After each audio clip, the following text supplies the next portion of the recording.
Hello guys, welcome to the channel and welcome to another Hammer Horror review.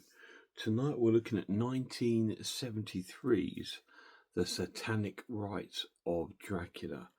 Now this is produced by the Premium Collection from HMV. This is their release, exclusive to them. It is a Warner Brother film, and this was one of the later Dracula films. This edition comes with a slipcase. Comes with the film, and it comes with a few art cards. Let's get them out for you.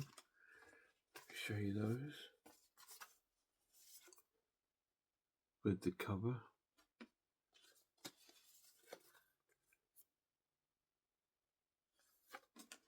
Not many, but they are really nice.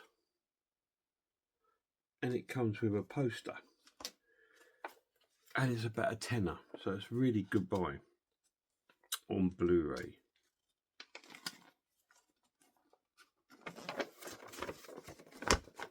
So it comes with the art cover of the poster. Now this is based in London, very similar to 1974 AD. I don't know if this was like the story before, and the 74 AD is like a follow-up to this. I'm not sure. Could well be, to be honest, more think about it. This film is based about a satanic cult, which the film starts off with when we see them straight away in this sort of like posh sort of house, and we see like all these sort of men dressed up, and we see this sort of like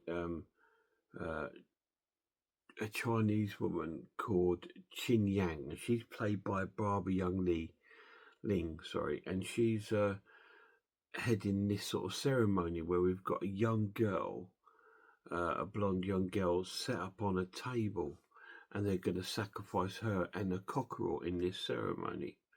And then there's also outside the room, there's some sort of guards, sort of like with all this electronical equipment, keeping an eye on things, because this house is being used by this satanic group.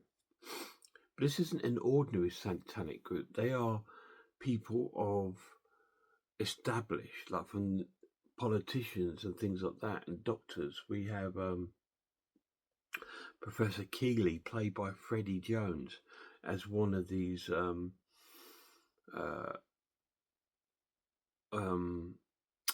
occultists, and he comes into the story a bit more into the film.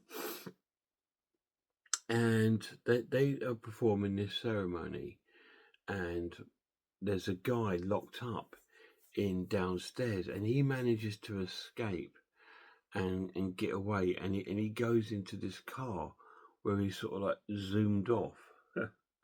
And I think the police are is it Torrance? No, yeah, Torrance, played by William Franklin, and Matthews, played by Richard Vernon, and they are, this guy that's got away is like a spy for them. It plays out a little bit like a sort of spy sort of film, a little bit, I suppose, at the beginning. And he's telling them about what he's seen about this sort of sacrifice that they're making, and that he's witnessed this politician called John, I don't know if it's John Palmer, I'm not sure, and Professor Keeley and other sort of famous people there, and they want to these are the police, want to stop this from going on. So they try to sort of like I just realised I'm a little bit high, aren't I? Let me come down slightly. There we go. They want to stop this from going on, and they recruit the expertise of an occultist called Van Helsing, played by Peter Cushing. Now he sort of meets up with him, and he's got an assistant called Jessica, who's played by Joanna Lumley, and they sort of like investigating he tells them, because the guy that escapes, he's sort of, he dies, but he tells them all the stuff that he's finding, that they've taped it all, and he's also got a hidden sort of camera on himself, and he's taken photos. This is why they can identify the people that are in this sort of occult sort of thing. And they play the tapes to Van Helsing, and he says, yeah, you've got something more devilish than you think. It's more of resurrecting or being controlled by a vampire. And he tells them, which is Count Dracula. And Count Dracula in this is played by Christopher Lee. And then there's a young sort of cop investigating called Murray, played by Michael Coles. It's good to see him in the Hammer film. And he sort of like wants to go to this big house and investigate it. So him and Joanna Lumley go there. And he's talking to the woman that owns the house, which is Chin Yang, the Chinese woman. And Joanna Lumley sort of makes her way down to the cellar. And when she gets down to the cellar, she finds this woman chained up on the wall. So she goes to try and set her free, but she's actually a vampire. And then she realizes there's coffins in there with 3 other female vampires. So this occult have been using these girls in this ceremony. Now, in the ceremony, they stabbed the girl. I can't show you any of it because there's a bit of nudity and a bit of gore. But she recovers from it because of it's a vampire thing. So this is sort of like a vampire ceremony.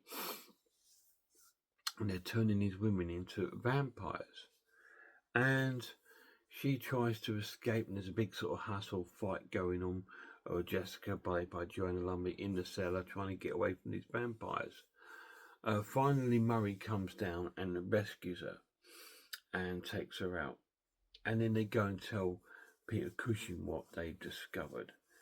And in the film, there's a lot of sort of like a spy thriller stuff going on, because there's these guards that all wear these sort of really 1960s sort of sheepskin jackets with no sleeves, and they ride around on motorbikes, and they've got these big moustaches, and they're there to try and kill the people that are investigating this group, unsuccessfully a lot of the time. Peter Cushing, Van Helsing, goes to visit Professor Keeley because he knows him, and he finds out that Professor Keeley is, in fact, creating pestilence.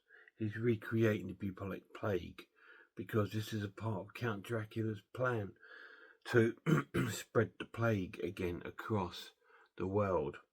And so this is figuring out to be more than just a vampire. He's wanting to take a dominance over the world. And one of these bodyguard bikists turn up and shoots Van Helsing with like it must be like a dart or a sleep dart, and he sort of falls asleep. And when he wakes up in Professor Keeley's room, he finds Professor Keeley hanging from the ceiling. So they've killed him off because obviously he's telling him too much information.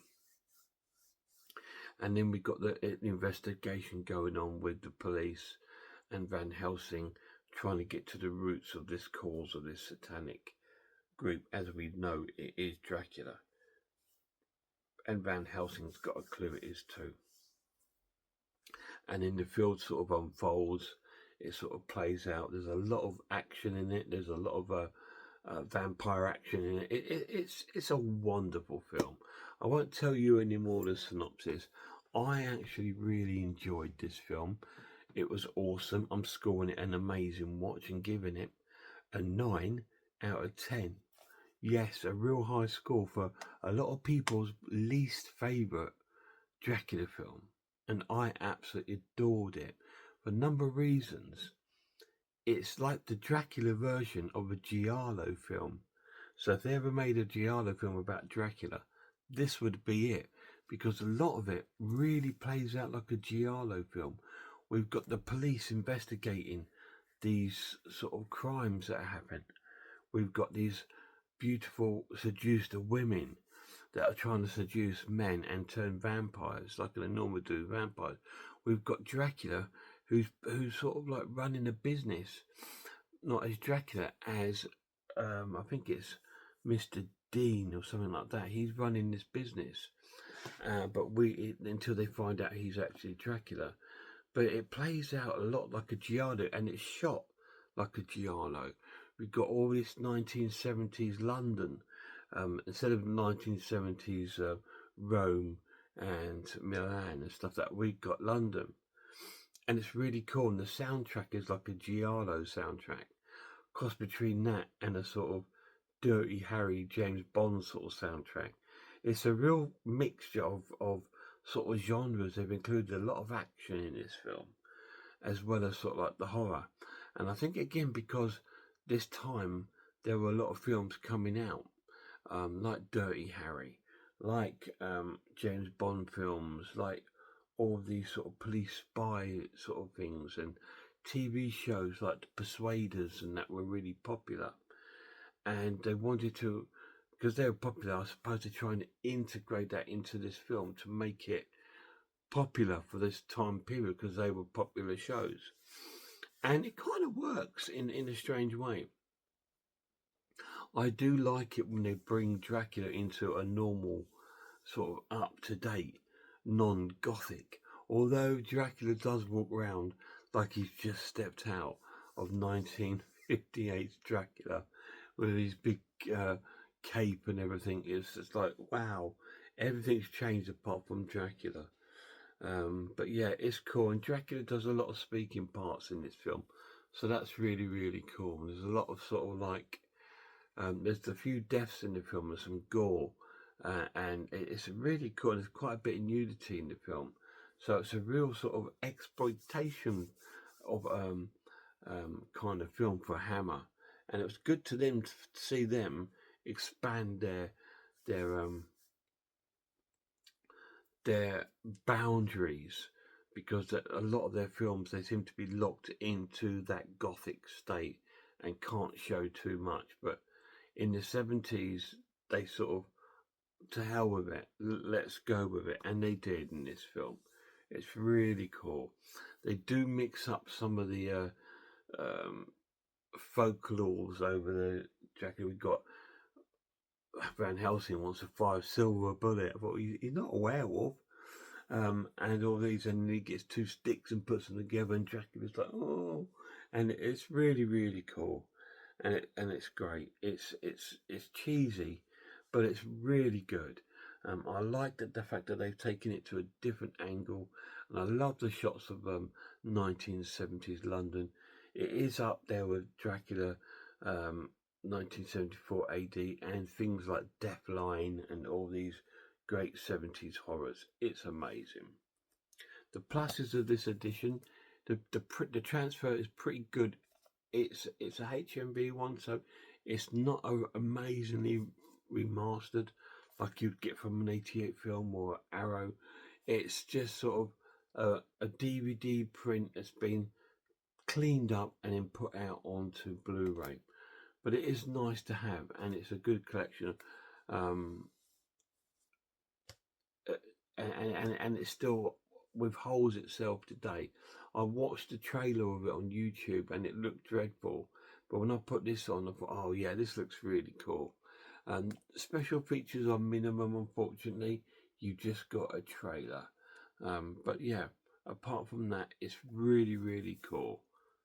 The Satanic Rites of Dracula, 9 out of 10. Any of you guys seen it? Let me know down below what you think of it. It is one of Hammer's later films. Obviously, Hammer at this time were on their way to a sort of decline. I think they've run out of a lot of finances. Terence Fisher, I think, had moved on, or whatever he's done. And so we've got new directors with new sort of ideas, and they wanted to bring a lot of their films to the modern world. This was the same time period as like Dracula, AD, Captain Cronus, so it's the more sort of latter part of Hammer's early journey. Hammer is still going, and they're still producing films, not to the quantity they were doing then, but they are still pushing out the odd film. But this was them on their. See, people say it's a decline. I just look at it as a different direction. Unfortunately, the direction wasn't successful, but it doesn't necessarily mean it was a decline because it's left us with some classics. Guys, to my next video, please check out some horror channels. Check out Horror Hands, Horror Geek, Man v Film, RS Design, Pizzawell, I Am Icelord, Cat Watches, Horror Movies, Grumpy Andrews, Horror House, and The Maniac. And a massive shout out to my lad. Till next time, look after yourselves, look after one another, and I really hope I'll see you all soon.